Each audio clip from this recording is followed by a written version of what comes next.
Shalom famille, shalom, nous sommes à l'heure de la bénédiction et c'est toujours avec vous, la servante de Dieu, Bénédicte Coucou.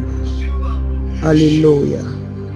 La Bible dit dans le livre de Jean, verset 8, Jean 8, verset 32. La Bible dit ceci: vous connaîtrez la vérité et la vérité vous affranchira. Et dans le verset 36 du chapitre 8, la Bible dit: si donc le Fils vous affranchit, vous serez réellement libre. Si donc le Fils vous affranchit, vous serez réellement libre. Je comprends en ce sens que la vraie liberté, c'est Jésus qui la donne. Alléluia. Et moi, je veux ce matin parler plutôt à nous, les hommes de Dieu, à nous, les ministres de l'Éternel. Vous savez, ces derniers temps-là, le plus souvent, on fait le culte de l'homme. Oui, dans plusieurs lieux d'adoration. On n'adore plus Jésus. On adore plutôt le Père. On adore plutôt la Mère. Et Jésus même n'est plus sur son trône, n'a plus la place qu'il a. Il y a des églises même, pour la délivrance, on prononce le nom du Père. Nous devons revenir à la parole de Dieu. La Bible dit: si donc le Fils vous affranchit, vous serez réellement libre. La vraie délivrance, c'est Jésus-Christ de Nazareth qui la donne. C'est pour cela que dans nos églises, les délivrances ne sont pas parfaites. On remarque que tu vas organiser 1000 programmes, la même personne tombera 1000 fois. La même personne, on va chasser esprit des eaux 1000 fois. La même personne sera poursuivie dans son rêve 1000 fois. Pourquoi? Parce que ce n'est pas le Christ qui l'a affranchi. Oui, laissez-moi nous choquer.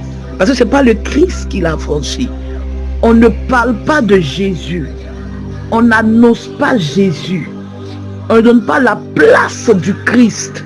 On donne plutôt la gloire à l'homme que la gloire à Dieu. Serviteurs de l'Éternel, apprenons à parler de Jésus. Revenons à la base fondamentale de l'évangile. Parce que c'est Jésus qui nous a dit: allez partout pour parler de lui.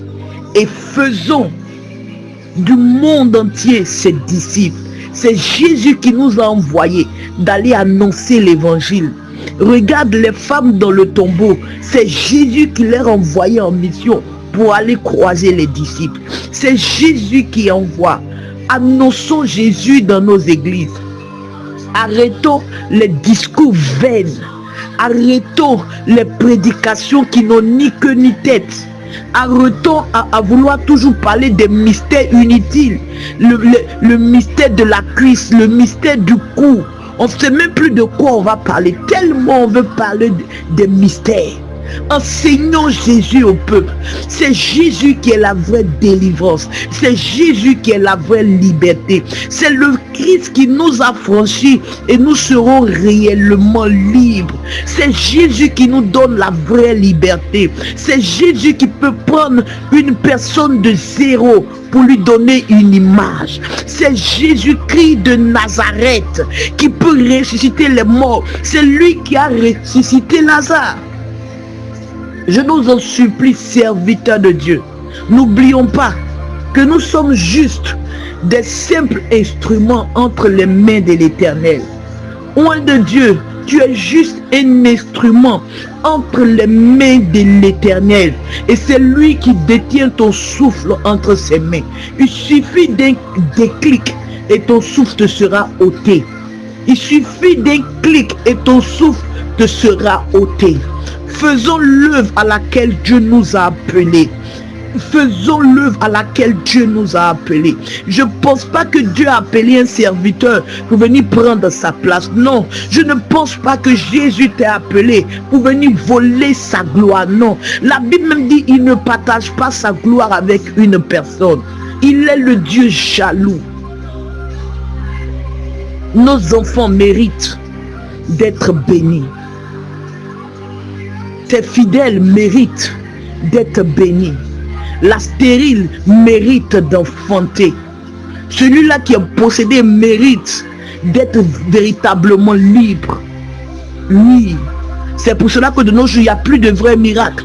Trop de miracles trafiqués. Mais si tu parles de toi, mais Jésus ne va plus faire ce qu'il doit faire au travers de toi. Non, revenons aux valeurs d'avant. Moi, j'aimais les hommes d'avant. J'aimais nos pères d'avant qui parlaient que de Jésus.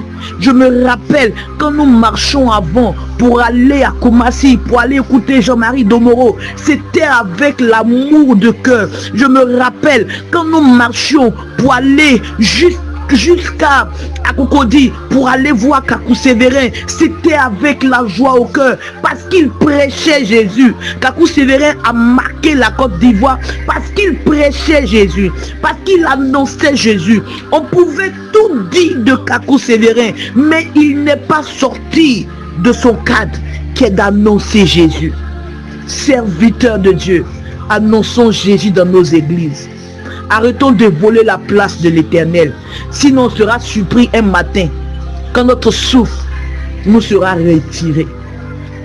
Nous serons surpris un matin quand notre souffle nous serons retirés. Donnons la place à Dieu. Faisons de telle sorte que nos églises soient une référence en parlant de Jésus, en annonçant Jésus-Christ de Nazareth.